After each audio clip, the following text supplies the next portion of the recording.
Hey everybody, welcome back to my Twisted Life TV. I am Poetry. You are here for the final thoughts on Queen Sugar Season 4. This is not a recap. I have missed 4 weeks of watching this show. A lot of things happen.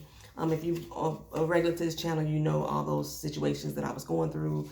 Some of it was beyond my control. Some of it I could control until I couldn't control it no more. But but I'm going to have to be honest with you guys. When I fell behind on doing this show, I almost didn't come back to even do this summary. I kind of felt a relief not watching the episode. I was so, my energy was drained just from seeing week after week after week after week after week, this family never keeping their head above water. And it was draining for me. Everything I was saying was negative about the show. I couldn't find nothing good about the show. And although I have my quips with it, it's not that I dislike it though. That's the thing. It made it seem like as if I dislike Queen Sugar. No, I don't dislike it, but I wasn't loving it like I used to, put it that way. So I'm gonna see if I can try to touch on just basically what was really going down with everybody in the show. I got my pen and paper here so I could try not to miss a thing.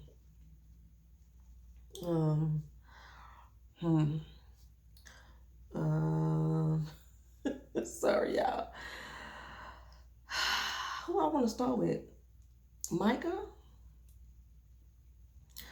Let me first start off saying that, okay, I mentioned this in, I did a random live today, and I mentioned this in the live today. Queen Sugar, from season 1 all the way to season 3, was a 1-year time span for this family. So from the time that Ralph Angel had got out of jail till season 3's finale, 1 year had passed on this show. Season 4, we came back at the beginning of harvest time. Y'all, it was 2 different harvests. It started in August and ended in August of the next year. That's basically what it was. So this year we're starting off in harvest time again, which is in August. And the season finale ended up with Micah graduating, going off to college, or going to prom and getting ready to go off to college. We didn't see the graduation, but it made it seem like they had graduation already. So, yeah, a complete year has passed during this particular season, which is very different than the way that they have done it in previous years. It was a lot of heartache. Oh, this was a heavy episode. A lot of me staying mad at Nova freaking Bordelon the entire doggone season.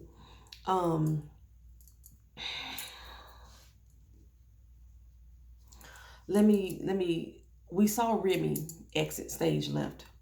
Remy decided that he was realized he didn't like himself as a man, jumping between sister to sister, trying to change the person who Charlie was, and whatever it was, it changed him as a man, and he didn't like that, so he finna go to Texas and live with his mama.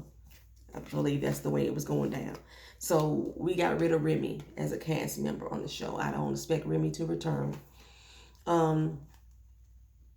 All of Nova's exes, with the exception of Robert, came back through. We got Chantal.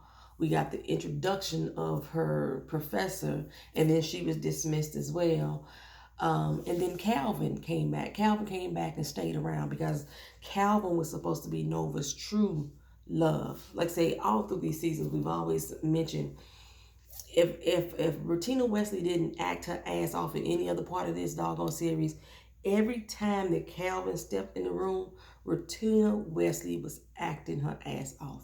You could feel her love for this man come through the TV screen every single time. And so she was dealing with the struggles of being a black activist, dating a white cop, a white married cop, who's now a divorced married cop, but still was a white cop, and then trying to teach the activism to her nephew, Micah, and Micah's steady coming up against cops time after time after time after time after time after time after time. Her brother, Ralph Angel, steady coming up with bullshit with the cops time and time and time and time again.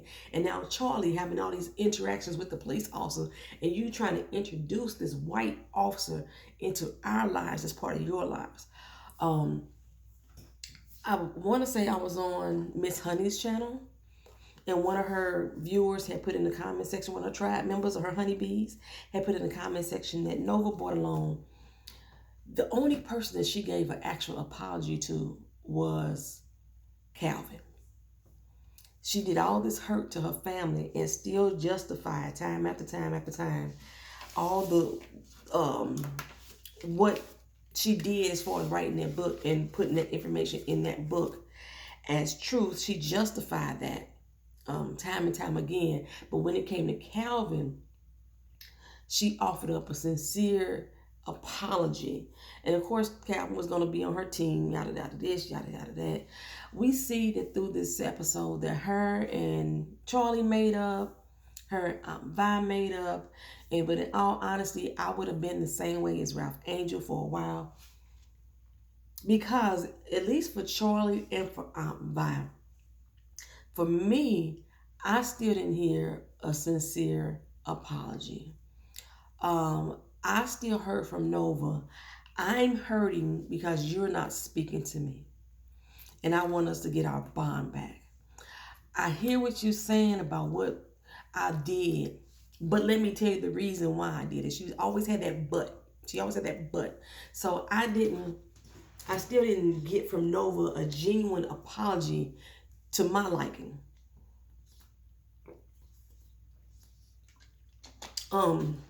Another way in which you could tell that they moved this story along, when we started off, Nova was starting her book tour. It was a 6-week tour. She came off that tour. And then every time we came back, a few more weeks had passed, a few more months had passed, this time had passed. Charlie started off with this campaign on the council, and now she's getting elected. A lot of time has passed with Nova and this family. Let me go back to somebody else who exited stage left. Romero left after he found out that Charlie was the one responsible for those 2 workers being killed. There was no further conversation had between them. They didn't try to make amends. You thought that there was real love between them. Romero was supposed to be the support system, the ride or die. We saw Romero no more. They didn't even have a conversation. And after Charlie's breakdown, you would think maybe she wanted to call him up. Or maybe he was going to come back around if there was genuine love that these two felt for each other.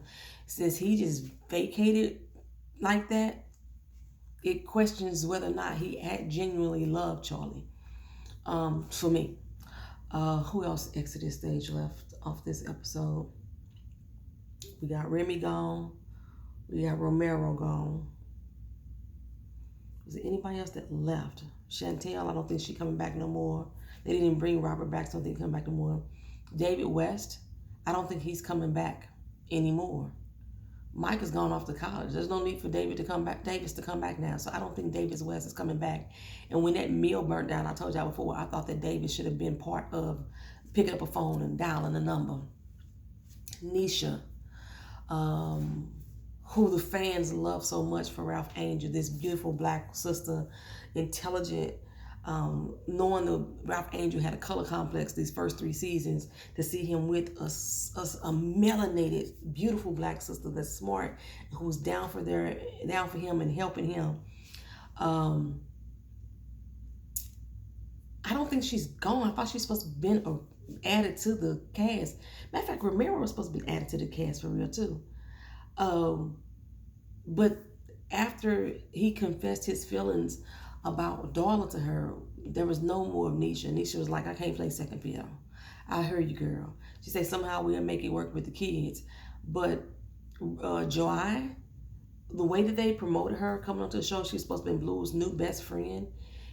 They rarely ever showed that little girl on this show at all. So writing her character out wouldn't be hard to do. She could be brought up in name. We see Blue bringing up Marcus more than anything.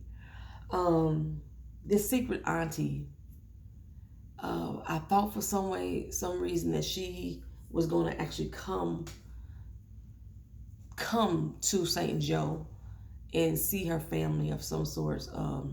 But she was only brought back up in name when Nova brought the information to Ralph Angel. Hollywood's role diminished a lot in these last few episodes for me. We saw that he was trying to do something as far as start a men's support group. They kept hinting towards that, a men's support group that Hollywood may have been involved with.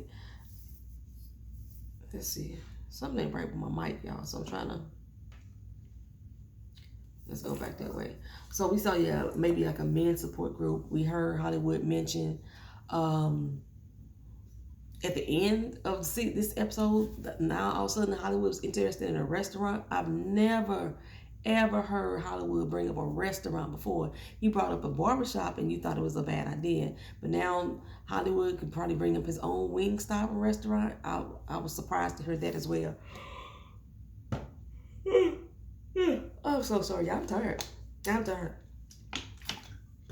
I've been off all day. Been doing videos for both channels. I did a 2-hour live stream. It's only 8:30, I think, probably. I don't know what time it is, but I'm tired right now. Okay, let's see. It's somebody else became less of an important figure in the show, but I thought Hollywood's role was really diminished in these last 4 episodes. After Vi came into the realization that she needed her man there. He came back after the meal burnt down.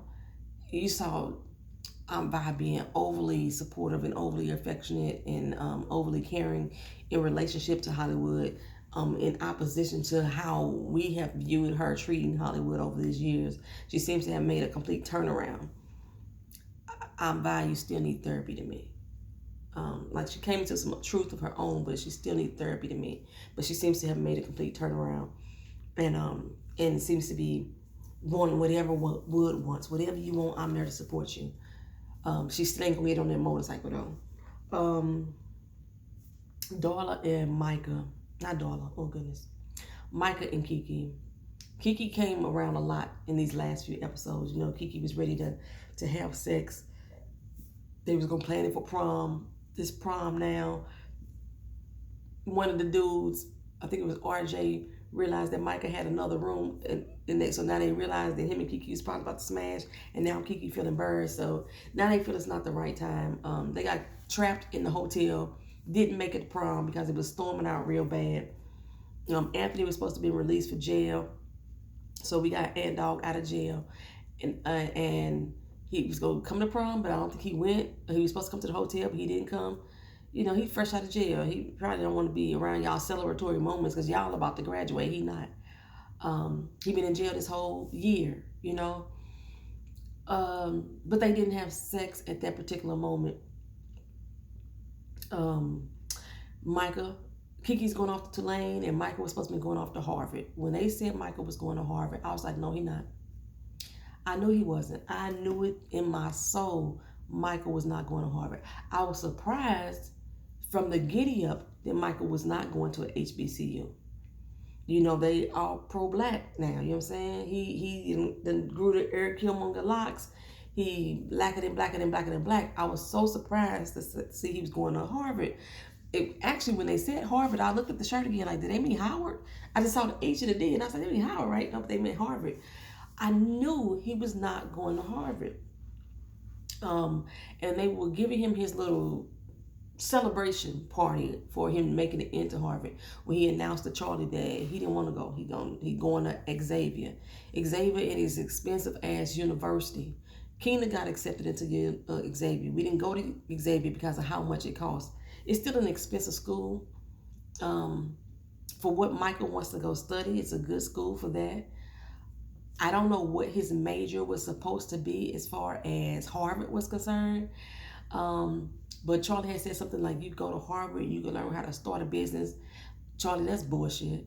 They do not teach entrepreneurship in college.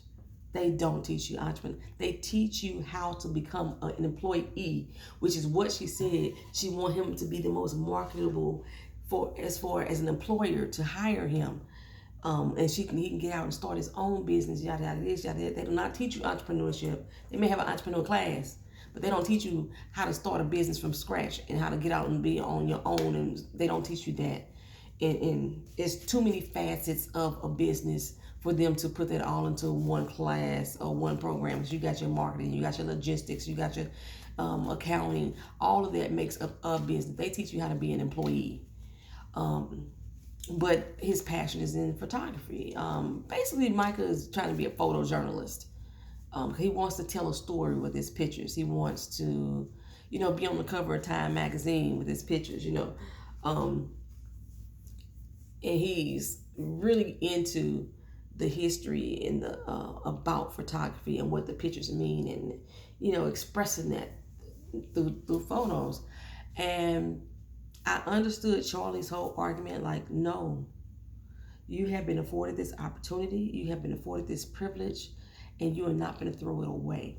I understood that. I didn't understand the level of anger. Like I say, Xavier is a damn good school. It's a damn good school. Charlie made it seem as if he wasn't going to college at all. That's what the way she reacted. It was like he just decided he wasn't going to school at all. No, he got into a whole nother school, and he got his shit together and lined up. She feel like she just fighting against him the whole time. He going to school, and then also the argument is, it made it seem as if HBCUs are insignificant to Ivy League schools. We kind of feel that way about award shows.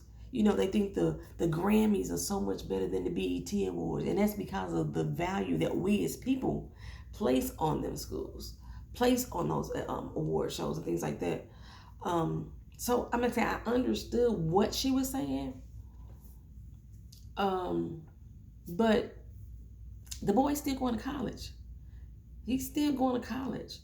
I kind of had that same situation with Keena. I wanted to put her in a private school in high school, and she wanted to go to school with her friends. So our agreement was, as long as you kept up your grades, I wouldn't have no problem, because basically you're still gonna graduate. You're still gonna come up with that high GPA. That didn't happen. Keena fucked up when she got in high school, hanging with the friends. But she might have fucked up at that private school too. I never know. We go where our paths lead us to go. You know what I'm saying? What is meant to happen for us happens for us. And Charlie didn't see it. I don't think that Charlie saw it as, you just trying to stay for that girl, even though they brought it up. I'm not staying for Kiki. I made this decision on my own. But she did look at Kiki. He's like, I didn't know nothing about it. The way that Nova kept chiming in, that's a good school. It's like, Nova ain't learned shit. That's a good school. Oh, that's still a smart decision. Oh, Xavier's, shut the fuck up. Let Micah and his mama have this conversation without your input all the motherfucking time. It just continuously makes Charlie feel like we are still in competition over my son. My son is still gonna choose what you say to do over what my advice and my opinions. So I did not like the fact that Nova ass kept on chiming in. I know even Aunt Vi got up and was like, wherever you at, baby, I'm glad you're going to be here near us. And she hugged him and kissed him. But then she looked at Charlie like, ooh, maybe I shouldn't have said that, at least not right now. I mean, I want to give him my support, but let me shut the fuck up and sit down. But Nova kept chiming in. And it kept annoying me. If I want to go back to, like I said, the apologies that she gave. When she talked to Charlie and Aunt Vi's situations, she wanted to come talk to them, right? Like I said, but every time she gave her, I understand that I hurt you, but like I said, she always gave her but in regards to them. And the only reason in both of these situations that they accepted Nova back into their lives was because they were hurting. Charlie was drunk. She was on her Darla situation. She was fucked up. And Nova came through for her. I honestly think that if any one of those family members would have came through for Charlie at that time, then she would have reacted the same way, as far as like thanking them and being grateful that they were there. During that conversation that they had, what I heard from Nova was that I came to visit you in California one time. One time. And in that one time I came to visit you, you made me feel small. You made me feel insignificant, like a broke little poor little girl from the sticks. That's how you made me feel. You taking me around to all your fancy friends' house in these rich places and knowing I can't afford to do it. That's what I heard Nova say. As a matter of fact, I think that's almost was her exact words. And she blamed Charlie for taking her to these places. And Charlie was like, I wanted you to experience some nice things. I didn't do that as because I was ashamed of you, or because just because I was ashamed of you. And Charlie was like, every time I was around you, or when you was there, at least that one particular time, you made me feel like I wasn't shit for having stuff. And I still say that was, and Nova said that was on both of them. I still say that was on you, Nova. You took your sister taking you to where she go with her friends on a normal basis and treating you, because you were a guest in her motherfucking home, as she's looking down on me. That was in your mind. That was in your mind. But you actually making statements about her being a goody two shoes and dogging her friend, that's what's coming out of your mouth. That's what you said. So I still didn't see an apology in none of that. They came to an understanding. And then 2 weeks later, they was the best of friends on the show again. Because the next time we saw them, the next episode was 2 weeks later. And they were like nothing had ever happened. Now, she was around Aunt Vi, but Aunt Vi still wasn't feeling her. And in Aunt Vi's particular case, Aunt Vi wanted to go settle a score with Jimmy Dale. Nova had been coming around. She still had been trying to talk to her. But even so, I still didn't hear an apology from Nova. I heard that I understand how you feel. I understand that I was wrong, or what I did was wrong. But a genuine, heartfelt apology, I didn't hear.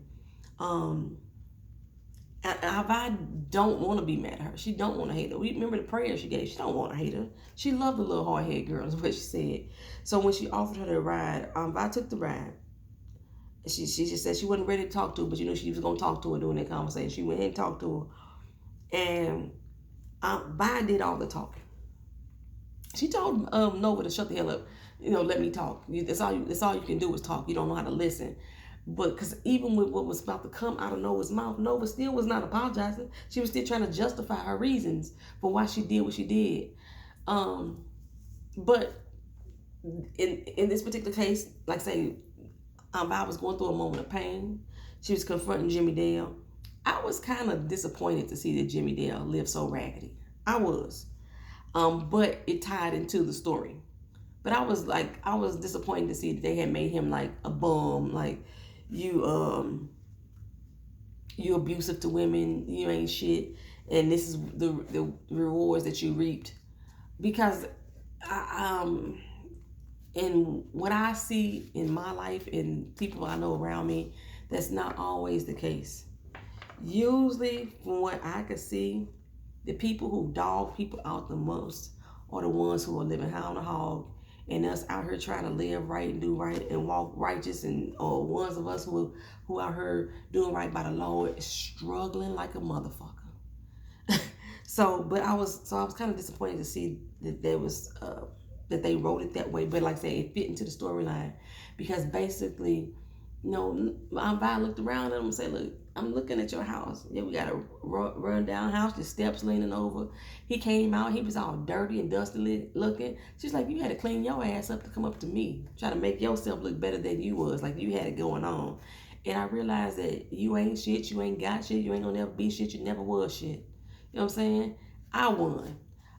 She took her power back in that moment. I for some reason, I thought he was gonna haul off and hit her and knock her down them steps. I really did. But she took back her power from him in that moment. I think that was such a beautiful moment. And Nova was there. She was there ready with the camera, like, make a move to her, step toward her.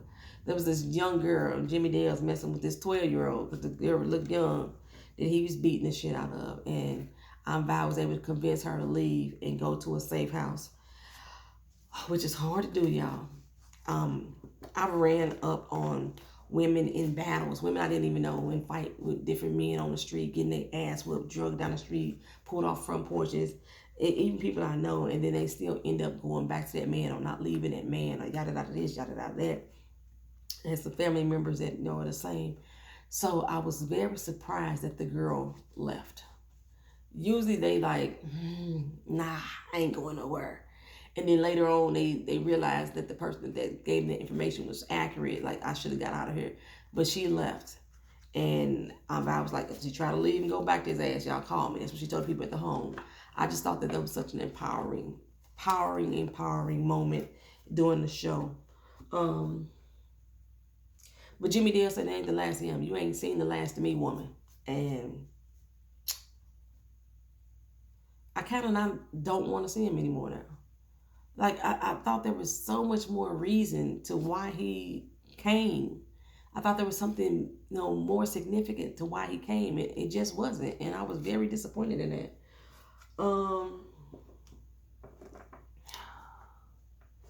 Nisha and Ralph Angel are no more. I actually was kind of sad about that. It just started raining. The sky's just it was pouring down. Nisha and Ralph Angel are no more. I was kind of sad about that because I thought that even though the reason why I feel that most of y'all liked her only because she was a melanated sister, I still liked them as a couple. And two, he seemed to be growing up right before our eyes. I did not want him to get back with Darla. I wanted Darla to stand on her own 2 feet, love him from a distance, but they brought Darla and Ralph Angel back together. I know that makes a lot of y'all happy. As far as the family is concerned, as far as Blue is concerned, I can see what that makes you happy. And I can say both of them have grown. They were able to grow without each other. Maybe it'll work. I just wanted more for Darla. I did. I just wanted more. But they said they was gonna never stop loving each other. So now that Darla and Ralph Angel are back together. The moment that Darla and Aunt Vi had, first of all, it was a little bit confusion for me, or side eye for me, because I know when Darla's parents came down there and they talked about her getting pregnant with Blue, they told us that she had been raped, that she had been high and went to a party and she had slept with some random folks. You don't know who the baby daddy is. They told us that. So, but we're hearing this story again as if Darla's heard it for the first time when her friend came in town to visit and she was talking about how drunk she was at the party and she gave names to the 2 people who Darla had slept with that night. And I thought we were going somewhere with learning the names. I thought she was going to pull that case back up because Blue was only 5.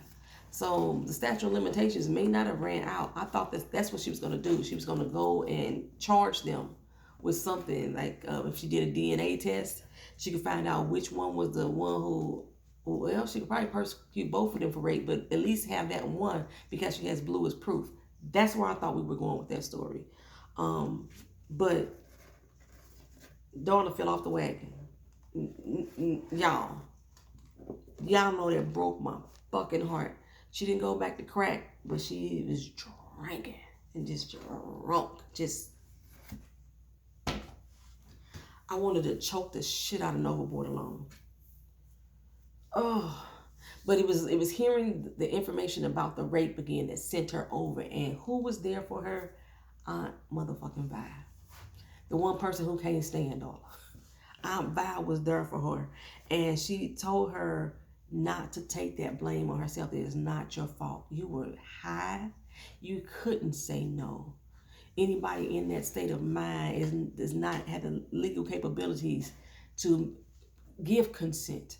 So, that moment there, that was another deep touching moment for me, was Aunt Vi and Darla finally coming to the same ground, because Aunt Vi had went through the same thing with Jimmy Dale. I still don't know what was in that box. We saw the baby band, so he must have beat the baby out of her until she had a miscarriage. But there was other things that was in that box. I wish I really would have knew before Jimmy Dale smashed that box up on the ground.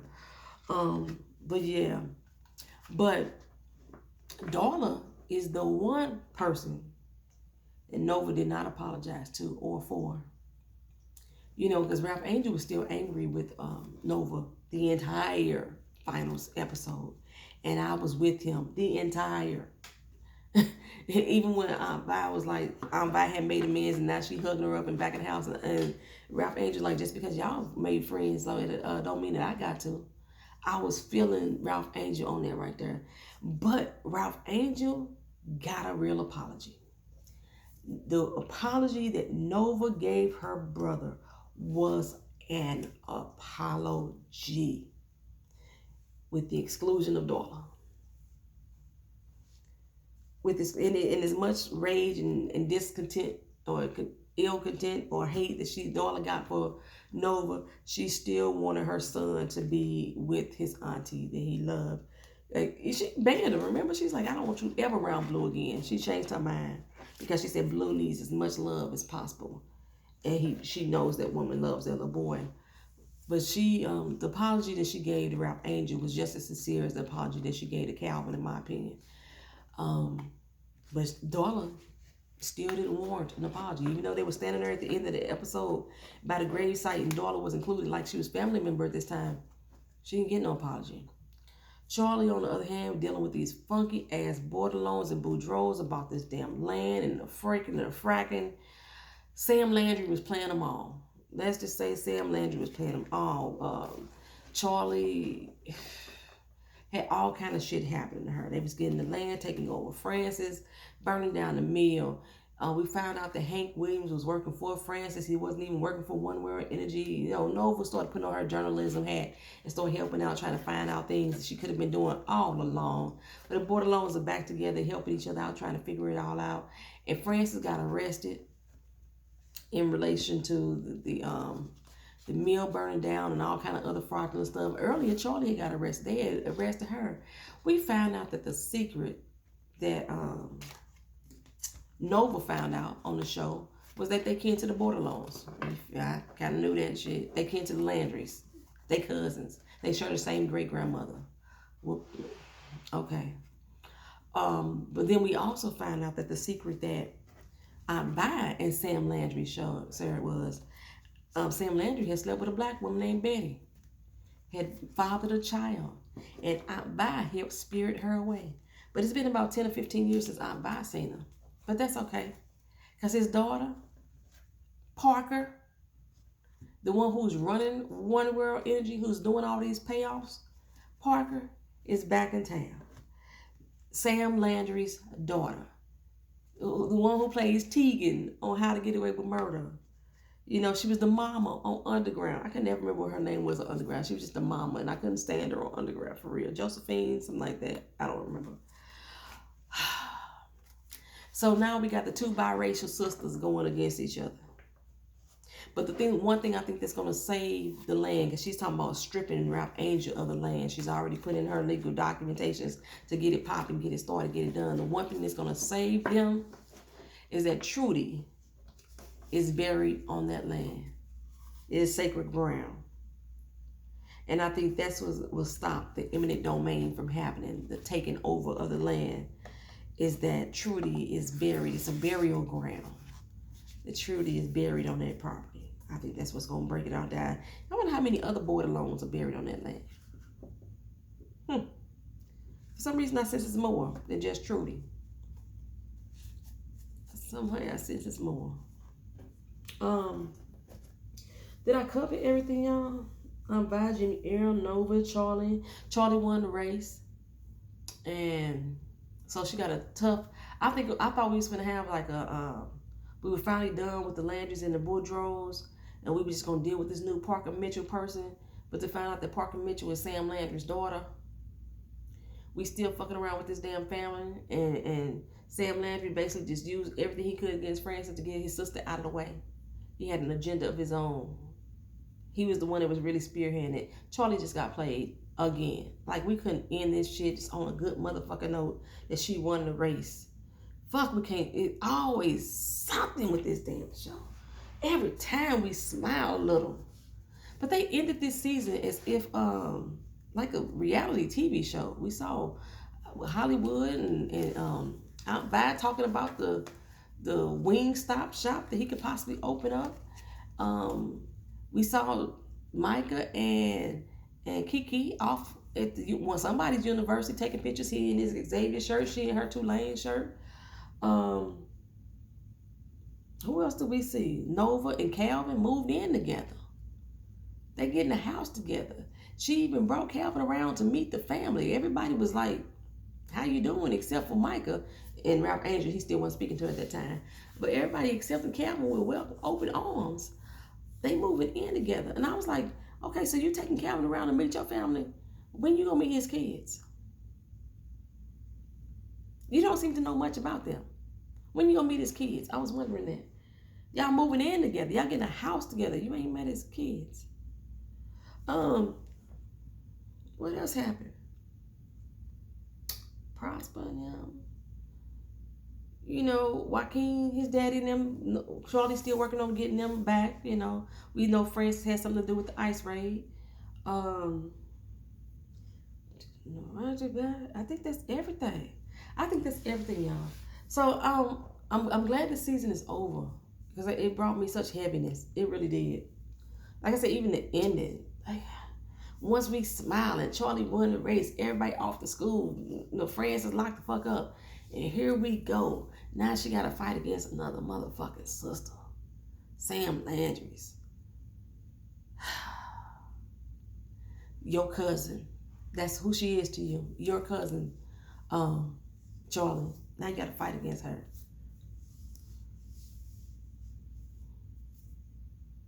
That's it, y'all. Y'all let me know what y'all thought about the last 4 episodes of Queen Sugar, especially the season finale. How did y'all feel about the way it ended? I know, like I say, a lot of us like to just look at the joyous moments and just focus on that only. It's just, yeah, I just couldn't do it this season. Maybe they got renewed for season 5. It was announced today. I put it up on the community board. Queen Sugar is coming back for season 5. So I will be back with it though. I will be back with it. Thank y'all for being here again.